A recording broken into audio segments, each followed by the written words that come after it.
তারা হয়তো এই হাদিস জানে না, আল্লাহ পাক ওদের কানের মধ্যে আমার এই হাদিসটা যেন পৌঁছে দেন, আমিন। নবী সাল্লাল্লাহু আলাইহি ওয়াসাল্লাম বলেছেন, আমি মেরাজের রাতে যখন গিয়েছি তখন এক শ্রেণীর মানুষকে দেখেছি, ওদেরকে শাস্তি দেয়া হচ্ছে। কি শাস্তি? জাহান্নামীদের রক্ত এবং পুঁজ ওদেরকে খেতে দেয়া হচ্ছে। জিবরাইল আলাইহিস সালামকে জিজ্ঞাসা করা হলো যে এরা কারা?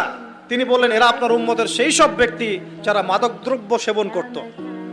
আল্লাহ রাব্বুল আলামিন তার হাবিবের মাধ্যমে জানিয়েছেন, যখন কোনো মুসলিম মাদক সেবন করে বা কোনো ব্যক্তি মাদক সেবন করে তখন 40 দিন তার নামাজ কবুল হয় না।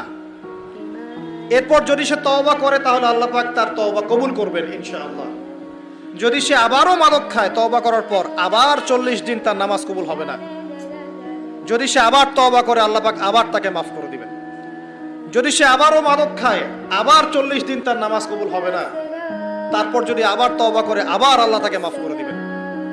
এরপরেও যদি সে আবার মাদক দ্রব্য সেবন করে, নবী সাল্লাল্লাহু আলাইহি ওয়াসাল্লাম বলছেন তাকে আল্লাহ রাব্বুল আলামিন পরকালে মৃত্যুর পরে তিনাতুল খাবাল পান করাবেন। তিনাতুল খাবাল। জিজ্ঞাসা করা হলো, ইয়া রাসূলুল্লাহ, তিনাতুল খাবাল কি জিনিস? নবী সাল্লাল্লাহু আলাইহি ওয়াসাল্লাম উত্তর দিচ্ছেন, এটা হচ্ছে জাহান্নামীদের রক্ত, মাংস, এগুলো পুড়ে পচে যে রসটা বের হবে, এটা হচ্ছে তিনাতুল খাবাল।